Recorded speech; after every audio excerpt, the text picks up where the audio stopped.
Hello everyone, welcome back to Mommy Baby Books. I'm Abby and let's get this video started.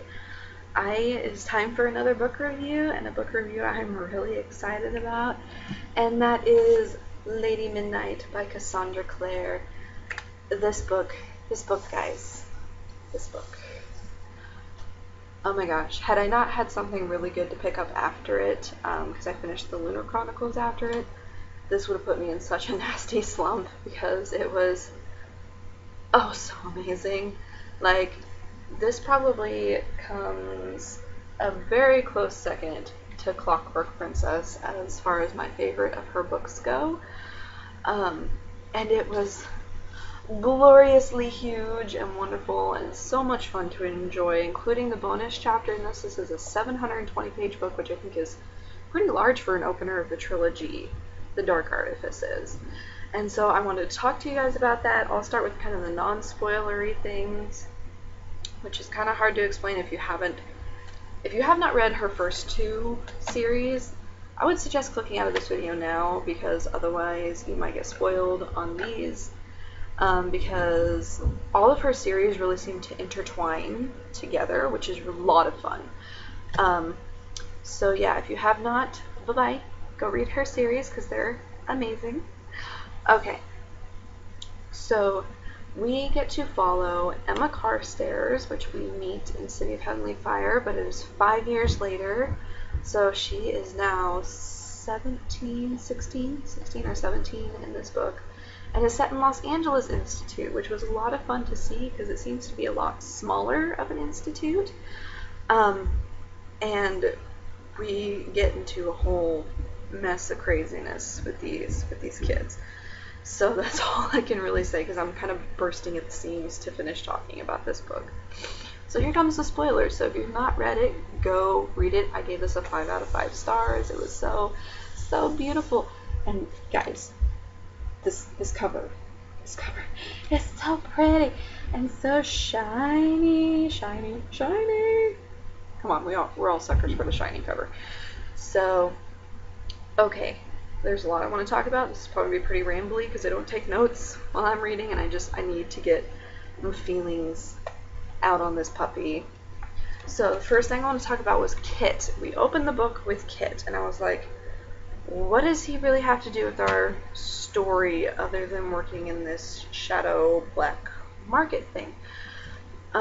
Usually she doesn't write, kind of filler type things, so I knew there was going to be something to do with the story, but it took me a while to really make a connection as far as what he had to do with the story. And personally, I have not read the Shadowhunter Academy novellas yet, because like I said before, I'm pretty anti-e-reader. I don't like doing it, and I know they're coming out in hard copy in November, I believe, so I will be picking up them. And I know it's not totally necessary, it just gives you some extra information, which would have made Kit's involvement make a little more sense, because not until like just before that scene happened did I realize kind of what was going on, that he was the thing that Jem and Tessa were looking for, which was so much fun to see them again in this book. I wish we had spent a little more time with them, but I'm pretty sure we're going to get a lot more of them in the next 2 books in the trilogy, because they are probably, definitely besides Will, definitely my 2 favorite characters from the Infernal Devices series. So to find out that Kit is a Herondale, and he is a shadow hunter, which it's kind of interesting because, we meet Clary, and she was a shadow hunter, and Kit didn't know, and all the precautions his dad took to protect him, and kind of that, you have to say, I kind of cringed when his dad died. Like, that got really pretty graphic. That has only happened to me once before in a book with, graphic violence, which also, can I make a little side note? Why can we see the super bloody, graphic, crazy violence in books, but we gloss over cursing and sex?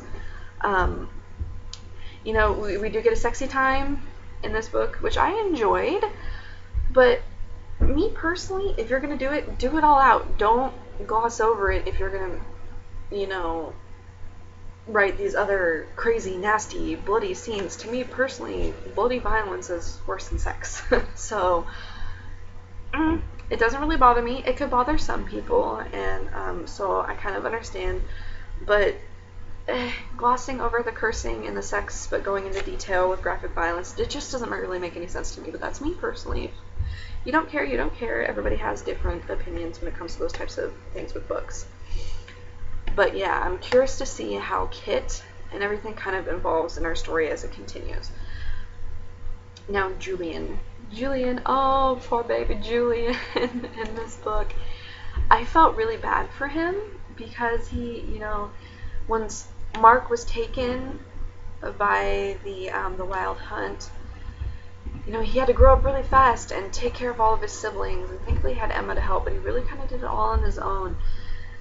And to kind of see his emotional breakdown to Mark, saying, I had to do all this, I had to raise them, you were supposed to be the adult, really was kind of sad, and I'm really hoping to see Mark kind of step up in future books, and kind of help Julian out, especially with, I'm pretty sure, the whole craziness we're going to encounter.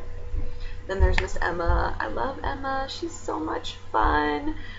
And, we get to the point of the book where we realize they're falling in love with each other, which is not allowed for Parabatai. And then we learn later from Jem why it's not allowed, and we kind of see how this is progressing in the book with the runes. Apparently they become so much more powerful and magical that eventually you go mad with power, which is scary because she knows the implications of what could happen.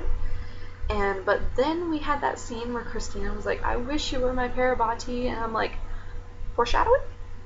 Because, we have Clary. Is there some way we can undo their Parabati tie so it's going to be okay for them to fall in love? And then maybe she'll become Parabatai with Christina. That would be pretty cool. I loved Christina as a character. She was fun. She was sassy. She was just an embodiment of an awesome character. And then, along with Christina, we hear about Perfect Diego. And Diego, I'm like, I don't know how I feel about Diego. Something is telling me not to trust him personally. I don't know if anybody else kind of got that vibe from the book. But I don't know, there seems something kind of hinky about him, even though he is a centurion. I don't know what to think quite of him. Tell me what you think in the comments below about Diego. And now, the only kind of bad thing I wanted to talk about with this book was Ty. I loved him as a character and everything, don't get me wrong, but I don't know how I feel about creating a character with mental illness the way she did. To me, it seems that Ty has some type of OCD and is also on the spectrum in a way, almost kind of like maybe Asperger's or something like that. Now, I have some medical schooling, but not a lot, so if I'm wrong, I'm wrong. But I didn't like how they were just trying to kind of blow it off and say he is who he is and not really try to help him in any manner. Because personally, I'm an advocate for awareness of mental illness, helping mental illness. I suffer from it for myself. I have postpartum anxiety and postpartum OCD, which is really, really hard to deal with, and you need help. And also I have a friend who has other mental illness that we're both kind of dealing with. And I just, like I said, I don't know how I feel how she wrote it. But that is my personal opinion on the situation, and I think I'm going to stop it there. Next I want to talk about Mark.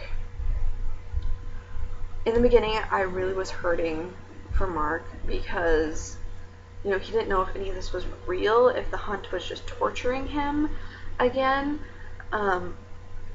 Later we get to learn about Mark and then learn about his lover in the Wild Hunt.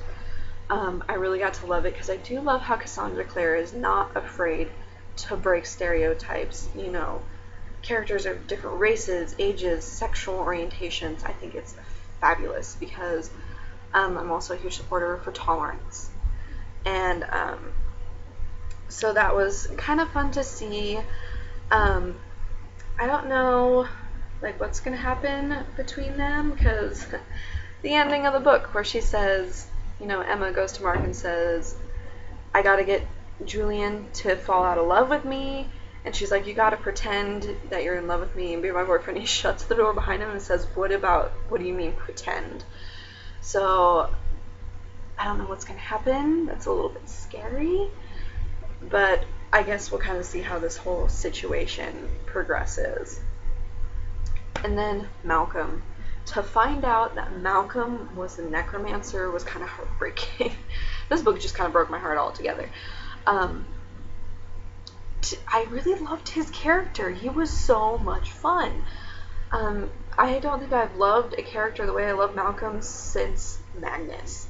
Because he's just kind of crazy and quirky and awesome, and he's like grown up with these people, and it was really, I was seriously afraid when he kidnapped Tavi, because Cassandra Clare likes to rip our hearts out and like crush it in her hand and burn it and dance around it. So I was really, really afraid for Tavi. I was like, oh no, Tavi's gonna die. I was like, no. But when Emma saved him and everything, that whole scene in the cave was insanity. I loved it. It was amazing. It was also really creepy with all the followers who were dead from having their necks snapped, and he was necromancing them and making them fight his corpses. And then we get to the scene between Emma and Malcolm, and that was so beautifully written. It was amazing. This whole book just blew me away. And then the very ending of the book, because, you know, we learned Malcolm is trying to resurrect his dead girlfriend, and I was like, I'm kind of wondering how Annabelle is going to come back. She's going to come back a normal shadow hunter again, if she's going to be like crazy zombie lady, and for a minute I thought, you know, a shadow hunter zombie apocalypse, something like that. I do kind of hurt for Annabelle because her family murdered her in that manner. That was awful. I don't know what goes through a normal person's mind, thinking dying is better than being in love with your family with a person your family doesn't like. The final thing I wanted to talk about was the bonus chapter called, I think, A Long Conversation. We got something I've been waiting for a really long time, and that was the Jace Clary proposal. Oh, I loved it. It was everything I wanted, and I knew it was going to come when we saw, I believe, Jace talking to Alec, I think. It's been a little while since I've read the book, so my thoughts are a little scrambled on it. But when he was like telling you no good luck, I'm like, yes, he's going to ask Clary to marry him. And he did, because we were at the engagement party for Simon and Isabel, and I am so excited for the rest of the series. I'm really praying we get to see the wedding. I would be so happy if we got to see the wedding. I'm really excited for the rest of this series, guys. So, yeah, that's kind of my insane, wow, this video's gonna be really long, insane, crazy thoughts on Lady Midnight. So, that's all I have for you guys right now, and I'll talk to you later. Bye!